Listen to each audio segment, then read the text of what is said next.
Remember what US President Biden had said about Afghans? We spent over $1 trillion. We gave the Afghans every chance, but we couldn't provide them the will to fight for their future.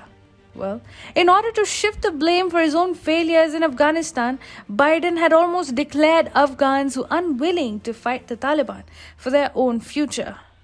However, Afghans are now proving that Biden was wrong. They are showing indomitable spirit and will to fight the Taliban. While Biden gave away Afghanistan to the Taliban on a silver platter, anti-Taliban Afghans have mobilized themselves in the Panjshir Valley. Taliban is getting really desperate about the anti-Taliban forces in the hilly region, but is unable to do anything to wrest control of the crucial part. Hi and welcome to TFI Global, the foreign affairs and geopolitical analysis arm of the TFI Media Group. I'm your host Shubhangi, and in this video I will tell you how the resistance forces in Panjshir are hunting down dozens of Taliban fighters. Let's begin. The Taliban's Waterloo moment is here. After an extraordinary offensive overrunning Afghanistan, Taliban is facing an uphill task in wresting control of the Panjshir Valley. Taliban's desperate attempts to negotiate with the Amrullah Saleh-led Northern Alliance that controls the Panjshir Valley have failed. Dozens of Taliban fighters have been killed in an attempt to take control of the region, and now the Northern Alliance seems all set to expand its control beyond the Panjshir Valley. While the global media is reporting that the Taliban controls all of Afghanistan, the reports are not true. The Taliban still does not control the Panjshir Valley, which has become the hub of resistance against it. The region is extremely important because it has always remained unconquered. The Soviets could not capture the Panjshir Valley despite multiple attempts.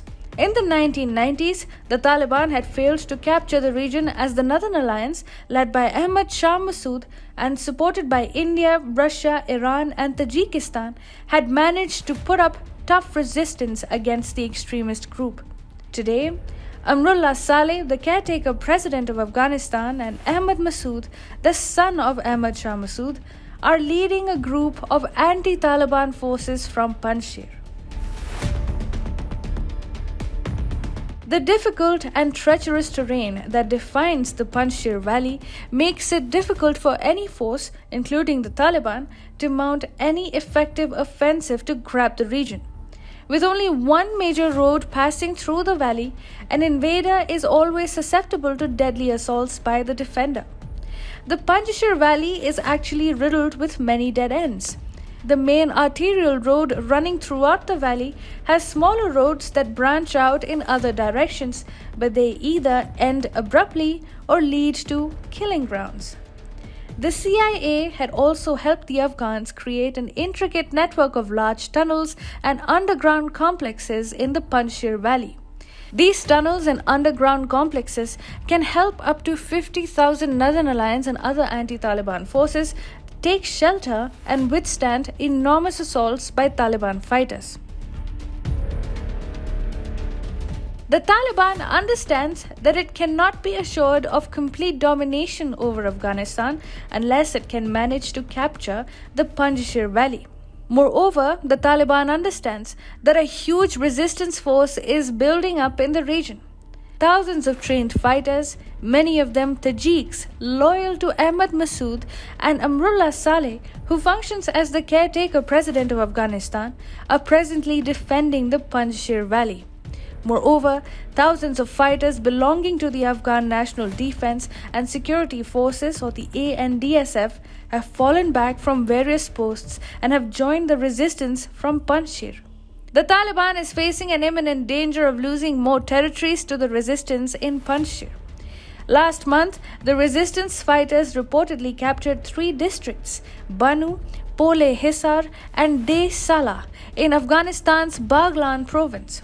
60 Taliban fighters had been reportedly killed in the process, and the resistance fighters were said to be advancing to other districts. Therefore, the resistance in Panjshir could easily spill over to the rest of Afghanistan and pose a tough challenge to Taliban's de facto control over the war-torn nation.